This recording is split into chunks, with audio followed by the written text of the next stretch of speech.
Hello dear student, UP board में आप सभी का स्वागत है। स्टूडेंट, अगर आप इंग्लिश में 95 प्लस स्कोर करना चाहते हैं तो इस वीडियो को आप शुरू से लेकर लास्ट तक पूरा देखिएगा, क्योंकि इस वीडियो में हम आपको एक एक पॉइंट आपको बताएंगे कि किस तरीके से इंग्लिश की तैयारी करके आप एग्जाम में मैक्सिमम अंक स्कोर कर सकते हैं। अगर बच्चों हम बात करें इंग्लिश के, तो इंग्लिश आपका एक अच्छा स्कोरिंग सब्जेक्ट है। ठीक है, इंग्लिश में आप मार्क्स आसानी से स्कोर कर सकते हैं। बस कुछ बातों का ध्यान रखना है आपको। तो किन किन चीज़ों का ध्यान रखना है और हमें किस हिसाब से तैयारी करनी है, पहले कौन से सेक्शन को तैयार करना है, फिर क्या करना है, सारी चीज़ें आपको वीडियो में A to Z डिटेल में बताऊंगा। तो जितने भी बच्चे इस वीडियो को देख रहे हैं सभी लोग एक बार बेटा वीडियो को लाइक कर दीजिए, और अगर आप अभी तक चैनल को सब्सक्राइब नहीं किए हैं तो चैनल को सब्सक्राइब करके बेल आइकन का बटन दबा लें। ठीक है, चलिए अब देखिए, सबसे पहली बात बेटा, अगर हम आपके इंग्लिश की बात करें तो इंग्लिश के पेपर आपके टोटल 4 सेक्शन में डिवाइड है। सेक्शन ए जो है वो आपका रीडिंग सेक्शन है, जो कि 15 नंबर का है, यानी कि 3-3 अंक के 5 क्वेश्चन आपसे पूछे जाएंगे। ये रीडिंग सेक्शन से आप 15 अंक बिल्कुल कंफर्म कर सकते हैं। एक भी नंबर आपका यहाँ पे नहीं कटेगा। वो कैसे? क्योंकि जो रीडिंग सेक्शन में जो आपको अनसीन पैसेज दिए जाते हैं, वो अनसीन पैसेज से ही पढ़कर उसके क्वेश्चन का आंसर करना होता है। ठीक है, अभी हम आपको एक डेमो दिखाएंगे, अभी हम आपको मॉडल पेपर में सारी चीज़ें दिखाएंगे। पहले आप पेपर का पैटर्न समझें। सेक्शन बी आपका राइटिंग सेक्शन है। ठीक है, सेक्शन बी में आपको लिखना है, ये आपके जो है 20 नंबर का रहेगा राइटिंग सेक्शन। सेक्शन सी की बात करें तो ये आपका ग्रामर सेक्शन है। ग्रामर सेक्शन से बच्चों आपके 25 नंबर के क्वेश्चन पूछे जाएंगे, 25 अंक के। और सेक्शन डी जो है लिटरेचर का जो है सेक्शन है, यहाँ से आपके 40 अंक के क्वेश्चन पूछे जाएंगे आपके एग्जाम में। चलिए अब आपको हम बारी बारी से दिखाते हैं कि क्या क्या है। जैसे देखिए, ये आपका सेक्शन ए है। ठीक है, सेक्शन ए ये आपका जो है एक मॉडल पेपर हमने ले आया है, और यहाँ पे आप देख रहे हैं जनरल इंग्लिश 3 घंटे 15 मिनट का समय है। 15 मिनट जो है आपको पढ़ने के लिए समय दिया जाता है, बाकी 3 घंटे में आपको पेपर पढ़ना। इसमें सेक्शन ए की अगर हम बात करें तो सेक्शन ए में बच्चों देखो क्या दिया है, एक आपको पैसेज दिया है, और पैसेज के नीचे ही इसके क्वेश्चन पूछे गए हैं, और इन सभी क्वेश्चन का आंसर आपको इसी पैसेज से निकालना है। ठीक है, इसी पैसेज से निकालना है। तो सबसे पहला काम बेटा, पैसेज को बहुत ही केयरफुल होके, ठीक है,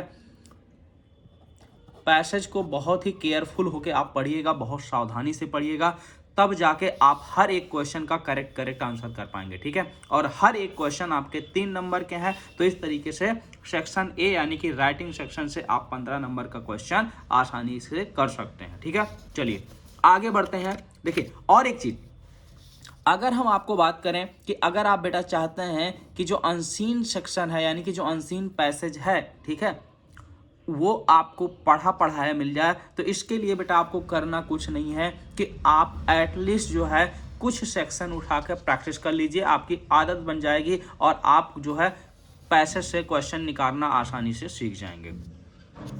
अब कम से कम पिछले 3 साल के पेपर जो 3 ईयर, ठीक है, PYQ, पिछले 3 साल के पेपर में जो भी पैसेज आपसे पूछे गए हैं उन सभी पैसेजों को आप तैयार कर लीजिएगा। साथ ही साथ यूपी बोर्ड के द्वारा जो आपका मॉडल पेपर जारी किया गया है वो भी आपको तैयार कर लेना है, और जो आपके न्यूज़पेपर में मॉडल पेपर आएंगे वो सब भी। ठीक, देखिए ये आपका सेक्शन है, इसके नीचे आपके 3 क्वेश्चन दिए गए हैं।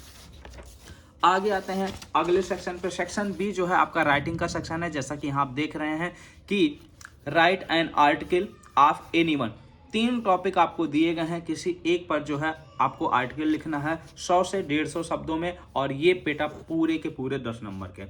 दूसरा जो सेक्शन है, यहाँ आपको जो है एक लेटर लिखना है, और लेटर कैसे लिखा जाता है वो भी मैंने आपको जो है एक वीडियो के थ्रू वीडियो में आपको एक पूरा लेटर का फॉर्मेट बताया है कि लेटर में फॉर्मेट का ध्यान देना बहुत ज़रूरी है। ठीक है, तो जो भी बच्चे अभी तक नहीं देखे हैं वो उस वीडियो को ज़रूर जाकर देख लें। ठीक है, चलिए सेक्शन सी की बात करें तो सेक्शन सी देखिए आपका ग्रामर है। Choose the correct option to answer the following question.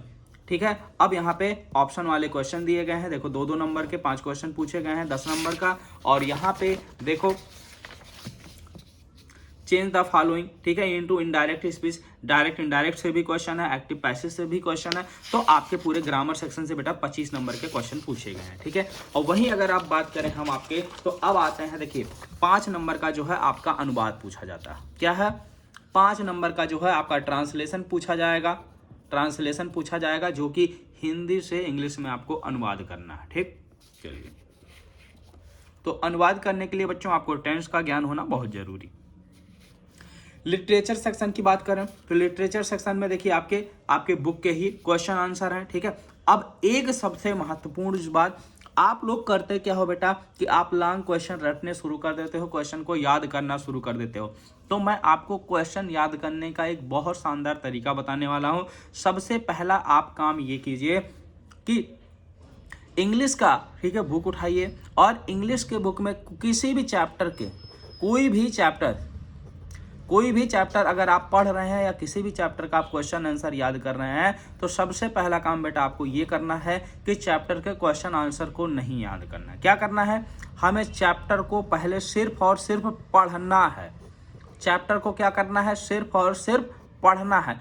एक बार चुपचाप उस चैप्टर को पढ़ जाइए। ठीक है, उसके बाद वापस से दोबारा उस चैप्टर को समझ कर पढ़ लो।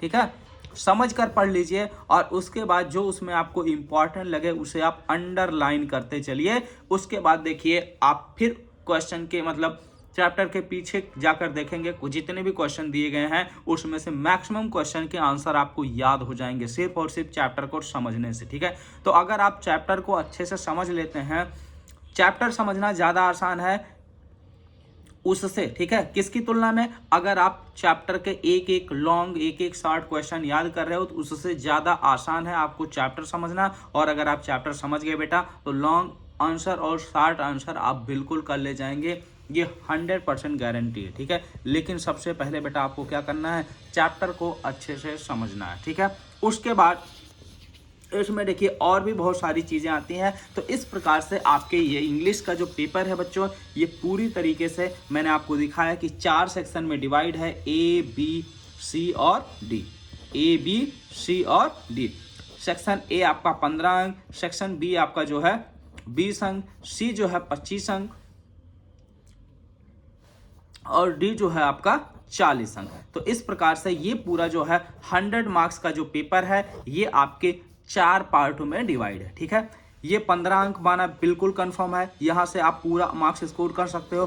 20 में 18 या 16 आप आसानी से स्कोर कर सकते हो। बस इसमें आपको आर्टिकल लिखना है और एक लेटर लिखना। ठीक है, तो आर्टिकल कैसे लिखा जाता है ये भी आपको बताया गया है और लेटर कैसे लिखा जाता है ये तो बहुत जल्द ही हमने एक वीडियो अपलोड किया है, तो आप लोग देख लीजिए। ठीक है, लेटर में 4 चीज़ें होती हैं बेटा। पहली बात तो लेटर का प्रारूप क्या है। ठीक है, प्रारूप बिल्कुल फॉर्मेट जो है लेटर का जो फॉर्मेट है वो चीज़ आपका सही होना चाहिए। ठीक, उसके बाद आप किस टॉपिक पे लेटर लिख रहे हैं वो चीज़ आपका बिल्कुल क्लियर मेंशन होना चाहिए। ठीक है, और आपकी राइटिंग थोड़ी साफ सुथरी होनी चाहिए। और चौथी बात ये है बेटा कि कट पिट बिल्कुल भी ना हो। ठीक है, क्लियर है। तो अब जितने भी बच्चे वीडियो को देख रहे हैं सभी लोग बताइए अब आपको किस और सब्जेक्ट में समस्या आ रही है, कौन सा ऐसा सब्जेक्ट है जिसे पढ़ने में आपको दिक्कत आ रही है या कहाँ प्रॉब्लम हो रही है, किस टॉपिक में प्रॉब्लम हो रही है, वो चीज़ें आप कमेंट सेक्शन में कमेंट बॉक्स में कमेंट कीजिए। हम आपकी प्रॉब्लम वीडियो के थ्रू दूर कर देंगे। ठीक है, और सभी से बेटा रिक्वेस्ट है कि एक बार सभी लोग इस चैनल को सब्सक्राइब कर लीजिए और साथ ही साथ अपने दोस्तों को भी शेयर कर दीजिए जिससे मैक्सिमम बच्चे इस चैनल को सब्सक्राइब कर सकें और हर एक नए वीडियो का नोटिफिकेशन बच्चों को मिल सके।